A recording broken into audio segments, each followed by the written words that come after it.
The world is being primed to regard China as a new enemy.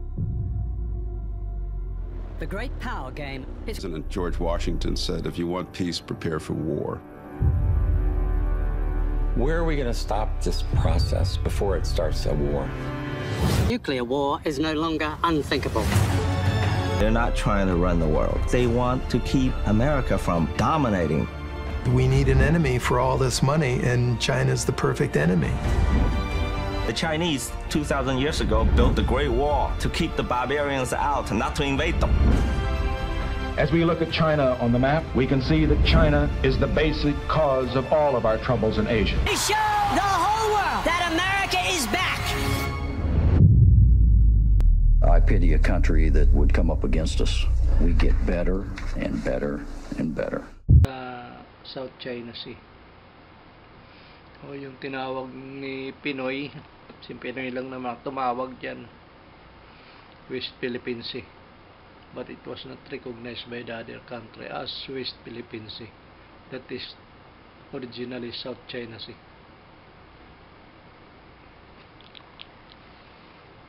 Dahil iyang ano na yan, iyang area na yan, yung South China Sea. Whether you like it or not, yan ang nakikita ng US na pwedeng pagmulan ng digmaan sa pamamagitan ng panunulsol sa Pilipinas. Kasi sa hindi nyo alam, matagal nang tinatarget ng US ang China na digmain. Dahil na una sa competition ng ekonomiya. Dahil pumapangalawa ngayon ng China as a trading partner ng halos lahat ng bansa. Dito nga sa Saudi, I think that is number 1 trading partner. Kahit mismo ng US, ang trading partner na nangungunang trading partner mismo ng US, United States, is China. Bakit naman gustong-gustong digmain ng US ang China? Dahil sa hindi mga nakakaalam, ang ekonomiya ng bansang Amerika ay nakasandal lagi sa digmaan dahil ang kanilang maraming ginagawa ay mga pandigma, missile, bala, mga baril, at pagka hindi yan naibinta o na-dispose, lugi sila. Kaya makain sila ng trilyon para lang dyan sa gumawa ng pandigma nila, ang tinatawag nilang military industrial complex ng US. Kaya lagi silang sangkot sa digmaan. After Second World War, makikita mo halos more or less 100 nation involved sila sa digmaan. Kunyari, nakikialam, kunyari, pulis sila, kunyari, bibigyan nila ng demokrasya yung mga bansa na kanilang pakikialaman.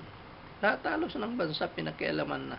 At para silang mga tumatayo, kunyari, na parang mga pulis. Yung Ukraine ngayon, wasak ng wasak. At bumalik sila sa Stone Age.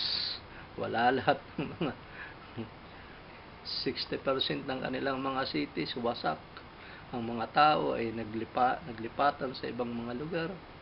Milyon ang nagkandamatay. And children and civilian was suffering. Sino ngayon yung lugi? Dahil nagpauto si Zelensky, naging tanga din. Ano ngayon nangyari sa bansa niya? Wasak. Gusto ba natin mangyari yan sa Pilipinas? Kung ayaw niyong mangyari dyan sa Pilipinas, Diyos ko po, huwag kayong maniwala dyan sa mga propaganda, lalo na itong sasabihin nilang bully yung China, hanggang sa nagiging resist na yung Pilipino against Chinese. But the truth is, sino yung real bully niyan? Kung hahalukayin natin yung history dyan, legality, historical, legal, direct to the point, sabihin ko sa inyo, yung totoong bully dyan, lalabas dyan, Philippines. Magagalit kayo sa akin, sabihin yung traidor. Traidor ako sa bansa. It is not about traidoran. It is about kung sino ba yung totoo at saka kung ano ba talaga dapat ang gagawin natin. Kung anong side. Sabihin na lang natin na sa atin niya yung mga island dyan, sa atin. Sabihin na natin, for the sake of argument, dahil maraming mga nagtatapang-tapangan dyan, it is worth na magkaroon tayo ng gera with China. Sige, imagine natin kung anong senaryo ng gera. Paliparan lang tayo ng 5 hanggang 10 missile ng China. Mawasak lang, Luzon pa lang yan, ha? Luzon pa lang. Hindi pa abot sa Visayas, Mindanao. Kayong nandyan sa Luzon, lalo na yung nandyan sa norte. Mawalang lang kayo ng kuryente. Ang lagay ba, maibabalik ka agad ang kuryente for just one year o isang dekada? O sabihin na natin pinakamabilis, 5 years. Sa 5 years na yan, within 5 years, wala kayong wifi, wala kayong aircon, wala kayong electric fan. Kaya nyo ba? Yan pa lang, yung senaryo pa lang na yan, magulo. Maraming mamamatay, maraming babalik ang mga nakawan. Kasi siyempre busy na yung mga military police natin dyan. Yung senaryo pa lang, kaya nyo ba? Tapos magtatapang-tapangan kayo nag-issue sa issue ng West Philippine Sea na yan dyan, ng South China Sea. Direct to the point, sabihin ko sa inyo, wala po tayo dyan legally and historically claim before. Nag-umpisa lang ang claim natin dyan during martial law 1978. Ginawa lang ni Marcos yan na batas, eternal law, was not recognized by China and United Nations dahil presidential decree ang ginawa niya. Presidential decree, pandoob lang yan na batasan, that is very swallow, napakababaw na batas. At hindi mo pwedeng ihain yan sa United Nations o sa kumpul ng mga bansa to claim legally. Hingin ko lang kayo ng background. Mag-search kayo dyan. Mag-umpisa tayo doon kasi total sibilisadong mga tao naman tayo. Mag-umpisa tayo sa mga treaty. Treaty tayo. Tingnan natin kung kasama ba sa mapa yung Spratly na island na yan, o yung mga na yan, Pag-asa, Parula, Licaso, Panata na yan, kung anong mga island yun nandyan. Tingnan natin kung kasama yan sa Treaty of Paris nung binili ng Treaty of Paris nung 1898. Wala kang makikita dyan. Tapos sinundan pa yan ng Treaty of Washington. May mga tratado yan. Historical yan. Wala din dun. Itong Japan, inoccupy yung mga island na yan dyan sa South China Sea. Kasi natalo nila yung China eh. Pero habang na-occupy ng Japan yan, yung South China Sea Island na yan, yung mga Spratly na yan, nabutan sila ng Second World War. Ang Philippines, ang Taiwan, ang China naging allied force, naging kasama sa allied force ng US. Natalo yung Japan sa Second World War. Punta na naman tayo sa convention. After Second World War, nagkaroon ng convention. Nilapitan ni Chiang Kai-shek as a leader ng Republic of China ang mga leader ng US at naibalik ang mga island sa China na pinagnanakaw ng Japan. Saan binalik? Sa China. Nandiyan ba yung Philippines? Wala. Tapos magngangaw kayo na atin ito, mga bugok. Tapos marami kayong inuutong Pilipino para magalit sa mga Chinese. 71, 75, nagkaroon ng mga convention niya at pagkasunduan sa United Nations na iyan, mga island na yan is belong to China. 1975, mismo yan, inacknowledge ng Pilipinas that is belong to the China. Historical and legal claim, mas malakas ang pinagkakapitan dyan ng China dahil meron yan silang mga record. Yan, Pilipinas, kailan? During martial law, during Marcos presidential decree. Hindi naman recognized ng other nation, ng United Nation. Tapos magngangaw may bago daw yung kay Miriam Santiago, yung kanyang Republic Act ng clause. Kailan lang naman tong United Nation Convention of the Law of the Sea na-recognize by the UN 1994. Saan ba nauna dyan yung claim o yung Law of the Sea ng UNCLOS?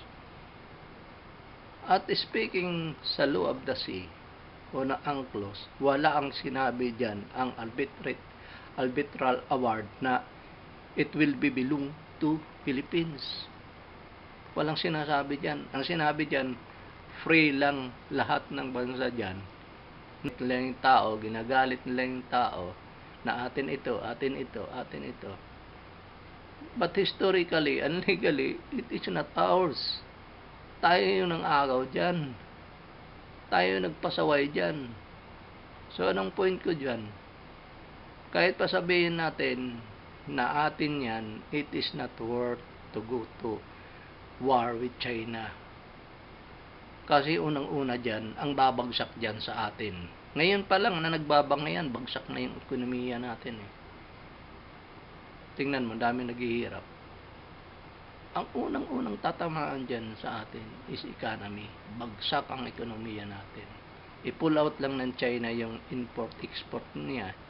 Hindi nila mararamdaman yung hirap dyan. Pero ang Pilipinas, ang China, never yan nag-invade ng country.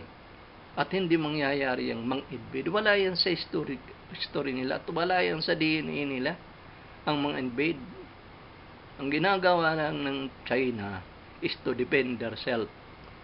Bakit nila pinapalakas yung military nila ngayon? At ba't nila pinapangalagaan yung South China Sea na yan? Dahil dyan nakasalala yung ekonomiya nila at saka sa kanila yan. At balak ng US silang girahin noon pa, panahon pa, noon pang 1970s, 80s, balak na silang digmain ng US dyan. Nagtayo nga lang yung China ng basis dyan lang sa Spratly Island Isa lang. Ang US, ilan? More than mahigit 100. At ang 40 bases na yan, nakaharap lahat yan sa China. Walang pinagkaiba yan na yung bahay mo, marami kang kapitbahay, tapos nakatutok lahat ng baril sa'yo. Pagbukas mo ng pintuan, nandun nakatutok. Ganyan ang ginawa ng US. Nasaan ba yung mga base militar ng US? Nasa South Korea, Japan, Taiwan, dito sa may Vietnam, tapos Philippines. Ngayon ang bully. Ang tanong, ba't pumupunta na dyan ang US sa South China Sea? Hindi naman yan South American Sea. South China Sea yan.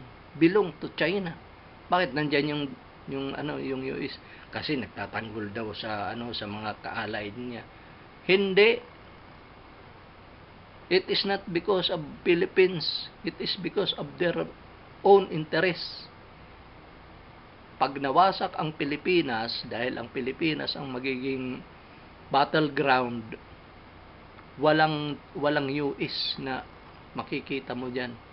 At walang US na mawawasak. Ang US napakalayo sa China. Tulad din ng ginawa nila sa Ukraine. Ang US wala sa Ukraine pero nawasak ang Ukraine.